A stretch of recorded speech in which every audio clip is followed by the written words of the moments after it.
네, 안녕하세요. 박세현입니다. 자, 오늘 기사 내용을 좀 보니까요. 내년도 전망을 하시는 분들이 전문가들이 나와서 이야기를 한 게 있어요. 그거 가지고 좀 볼까요? 자, 내년 집값 폭락할까요? 부동산 전문가 6인의 대답은 이랬습니다. 자, 주택시장. 근데 전망을 해봐야 되겠죠? 그런데 서울, 강남, 분당, 인천은 유망하다. 근데 내년도 수도권 집값은 6%에서 10%대 상승을 전망을 보인다. 근데 이걸 보시면 사실은 지금 불과 몇 년 사이에 6%, 10% 이게 문제가 아니라 거의 2배, 3배 이런 식으로 막 뛰었다라고 본다면 200%, 300%대를 얘기하는 거죠. 지금 잘 모르겠어요. 그렇다고 해서 몇천 프로, 몇백 배 이렇게 오른 거는 없죠. 하지만 어마어마하게 오는데 이 수치상으로도 이 사람들 글쎄요, 전문가라고 얘기하니까요. 자, 직장인 정모씨예요. 마련하고자 이렇게 쭉 있었는데 한숨을 내쉬고 있다. 당연하겠죠. 매수세가 꺾이면서 정시가 받은 또 하락세가 속속 등장했기 때문이다. 자, 조바심에 집을 샀다가 상투 잡는다는 얘기죠. 자, 고민해본다. 자, 부동산 투자에서 솔솔한 수익을 올렸던 41살. 자, 비주택 투자를 노리고 있다. 자, 이런 게 또 재밌는데요. 저게 이제 지식산업센터. 지금 그렇지 않아도 저한테 계속 연락 왔던 분이 있어요. 이분이 근데 무슨 법원 개통회의라고 그러셔가지고요. 무슨 보수 이런 걸 하시나 봐요. 근데 처음에 저한테는 무슨 포크레인 기사 이렇게 얘기했었는데 말들이 조금씩 정확치가 않으세요. 근데 하여튼 그분이 송도 어디 뭐에 공장 몇 개 기숙사 몇 개 막 얘기를 하시는데 문제가 심각한 것 같아요. 그게 관리가 문제가 아니라 비주택인지 그렇게 비주택이죠. 이렇게 잡혀 있으니까 그럴 수는 있는데 일단은 버티지를 못할 것 같아요. 몇 개를 빠르게 정리를 못 하신다면 잔금을 못 치르고 계속 이자가 나간다는데 이건 문제가 심각하죠. 투자는 말 그대로 진짜 투자예요. 투자를 하시겠다라고 얘기하는 건지 내가 버틸 수 있는까지 할 때는 투자라고 전 생각지를 않는다 그랬죠. 그냥 투기라고 생각한다고요. 그렇게 하시면 돼요. 그런데 자, 그러면 나왔어요. 김규정, 김재정 이게 뭐죠? 항렬인가요? 그리고 박원갑 이렇게 쭉 다 나와. 약간 흐리네요 조금씩. 이게 워터마크가 있어서 그렇군요. 이분들 지목한 지역들을 잘 보셔야 됩니다. 근데 이 사람들이 딱 지목한 지역에서 몇 군데 있는데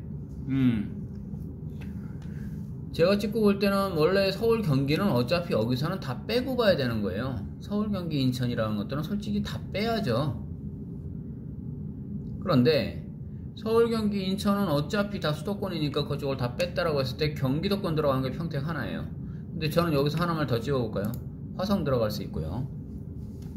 거기다가 평택을 기점으로 해서 당진이나 안성이나 인주, 아산 인주, 탕정 이렇게 같이 이어지는 지역들 있죠.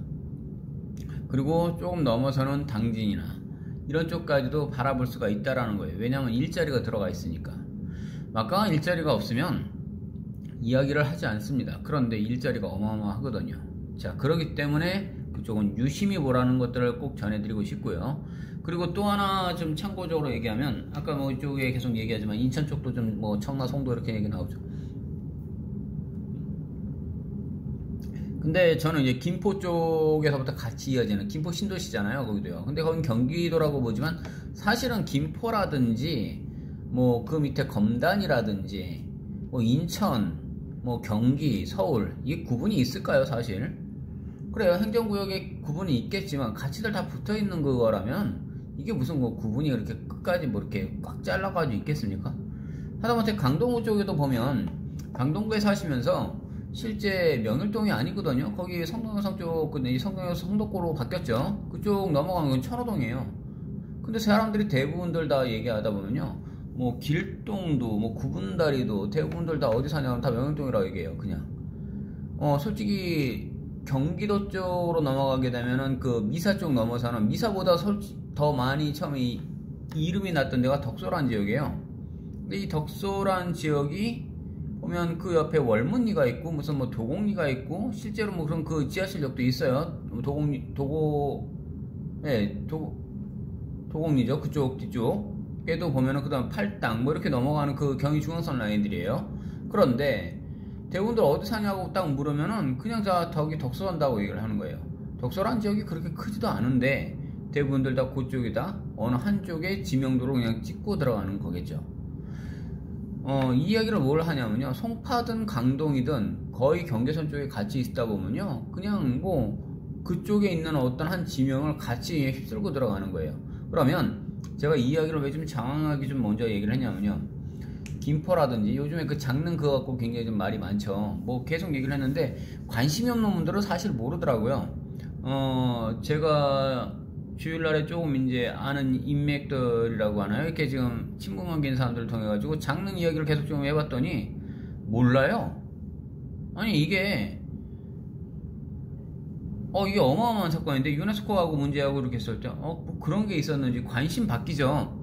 강동 쪽이나 이쪽에 있는 사람들 때는 강서 쪽에 이쪽의 일들은 솔직한 얘기로 관심이 없으니까 아예 모르는 내용이에요. 하지만 이야기 딱 듣고 나서는 그냥 자기들 집들 얘기가 아니니까 그냥 부셔버려야지 뭐 단순하게 얘기하죠. 왜냐하면요 거기에 대한 인과관계들이 별로 없으니까 뭐 유네스코가 문제가 걸렸다라고 얘기하니 그냥 부셔 라고 얘기하지만 근데 이런 거가 다 나스코 처음에 착공이 들어간 건데 라고 얘기했더니 뭐 그거야 또 이제 또 자기들 알을 바가 아니니까 얘기는 또 다르지만 이거는 분명히 굉장히 큰 문제점들이 좀 발생을 했어요. 자, 그럼 이제 제가 여기서 말씀드릴 수 있는 내용은 뭐냐, 찌그락바그락 하죠. 굉장히 막 싸움이 많죠. 그 지역이 돈대요. 그 일대들이요 어차피 섹터권 안쪽은요 지금 살 수가 없어요. 그냥 어차피 나중에 택지 분양 받으시면 되는 거니까 그쪽은 이제 땅 투자라고 보는 게 아니라 거기는 이제 행위를 올린다는 목적하에서 들어가시는 개념이고요. 땅을 투자하신다라고 생각하신다면 그쪽에서 섹터권 딱 바뀌어요. 그런데 산도 없어지는 것들이 있어요. 보여드렸었죠. 그런 쪽 정확히 잘 보셔야 되고요. 자, 집값 가지고는요 오른다 내린다 뭐 한다 뭐 이렇게 쭉 얘기 나와 있어요. 끝까지 보다 보면 맨 마지막에서 핵심이 있어요. 자, 수도권 내년에 한 10% 오른다. 서울이 시세 리드할 것이다. 분명히 잡긴 잡아야 될 텐데 어느 정도까지요? 적당한 선까지요. 갑자기 급락을 시켜버리면 이것도 문제가 돼요. 그리고 이게 급등하는 걸 못 잡아버려도 이것도 문제가 돼요.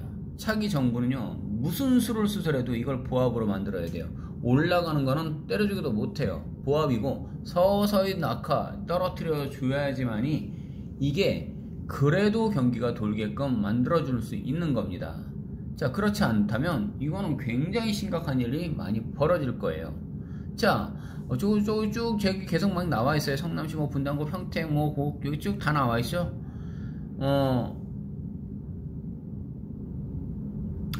또 김학용 소장 뭐 이렇게 각각 이제 6명들이 쭉 이렇게 이게 나왔는데, 근데 주택보다는 상가 투자, 부채 관리 시작을 해라 이거였어요. 근데 상가 투자다.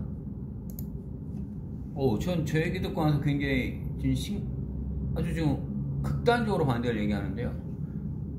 제정신이가 싶은 얘기까지 하고 싶어요. 지금 사실 상가요? 코로나가 종식이 딱 돼요?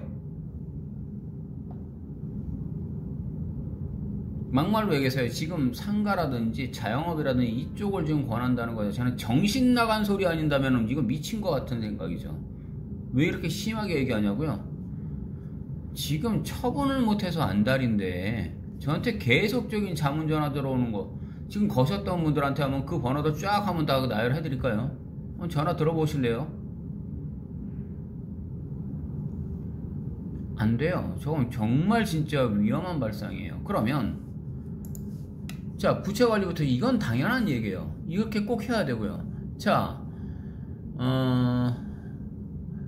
주택 유형 관련은 아파트가 오피스텔이나 빌라보다 상승 간격이 당연한 거겠죠. 오피스텔이나 빌라보다는 상승 간격은 당연히 아파트 선호는 대한민국에서는 항상 기본이니까요.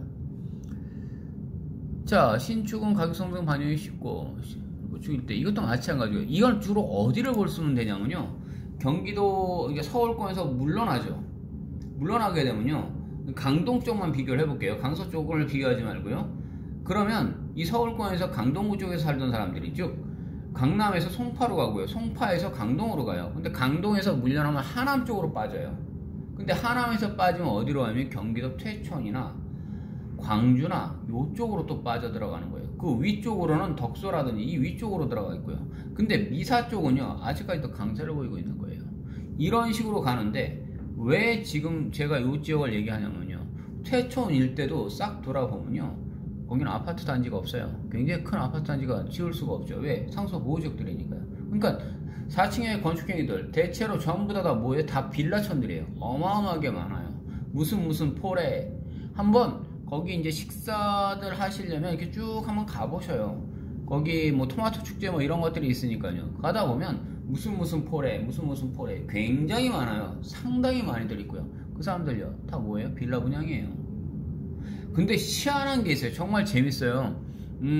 막 제가 이거는 그냥 광고 아닌 광고를 한번 해드릴게요. 텃밭 가꾸려고 막 시골 내려가시려고 가꿔 보셨어요? 농사 지어 보셨는지 모르겠어요. 그런데 차라리 이쪽 권해드려요. 거기 갔더니 제가 실제로 돌아봤거든요. 밥 먹으면서 쭉 한번 돌아다 보는데, 거기들은 무슨 빌라를 분양하는데요, 텃밭을 줘요. 각 호마다 각각의 뭐 그런 것들이 엄청나게 많더라고요. 우와, 나 신기해 죽는 줄 알았어요. 그리고 무슨 창고를 하나씩 더 줘요. 우리 아파트 있으면요, 뭐 201호, 301호 이렇게 있으면 각 호마다 별도의 창고를 또 주진 않죠. 거긴 줘요. 그리고 각각의 호마다 텃밭을 갖고 수 있는 그 땅떼기라고 하죠. 이렇게 텃밭 부지들이요. 그걸 줘요. 어마무시하게 많아요. 돌아보십시오. 그런 걸 원하신다면 하시면 되지만 돈은 벌어야 되잖아요. 그래서 땅을 투자를 하라고 하는 지역들은 어디 핵심 지역들은 분명히 투자처들이 있습니다. 자, 그러면 이걸 바라볼 때 쭉 얘기했어요. 공급 물량 쭉 이렇게 있고요. 공급 물량도 굉장히 많이 늘려야 돼요. 자, 내년에 미국이 금리를 인상하면 우리나라로 추가로 인상이 불가피할 것이다. 당연히 인상은 됩니다. 자, 주택담보대출 4% 이렇게 올랐는데 또 올라가요. 자, 그럼 한번 놓고 볼까요? 2, 3%대 이렇게 1, 2%대에서 분양 그걸 받아서 60만원, 70만원 받으신 분들이 4, 5%대 되니까 140만원까지 올라갔죠. 100한 몇십만원 됐어요. 이거 다시 더블로 되면 어떻게 돼요? 감당하시겠습니까? 영끌을 하셨던 젊은 분들한테 얘기를 하는 거예요. 가능하셔요? 그런데 제가 장단컨대 얘기할까요? 미국 금리 뛰면요, 한국 금리를 안 뛸 수가 없어요. 그러면 자본이 유출이 되는데요. 그러니까 제가 미국의 투자자라고 얘기해도 어느 위치냐면 머리에 총 맞지 않은 이상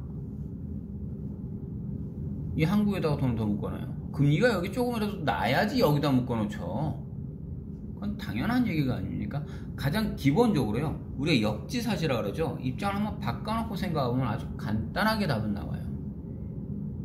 이런 거를 탁상공론으로 해서 이론으로만 생각을 해요. 그냥 멍청하다 못해 정말 뭘 아는가 싶은 거였어요. 알면 실제로 그걸 갖고 연구를 하고 박사학위를 받고 교수를 하는 사람들이 주로 그렇게 얘기를 해요. 현장에 가서 진짜 논바닥을 뛰어다녀보고 실제로 산을 뛰어다녀보고 그게 토지 투자예요. 현장을 돌아보고 임장을 다니고요. 그 사람들이 실제로 돈을 벌어요. 이론적으로 얘기하고요. 말로 떠들어서요. 저도 마찬가지지만 저도 실제로 근데 저는 현장을 뛰어요. 그걸 같이 뛰어보신 분들이 지금 질비하게 있으니까요. 그래서 거기가 돈이 된다라는 것들을 찝어내줘야 되거든요. 자, 여기까지 하겠습니다.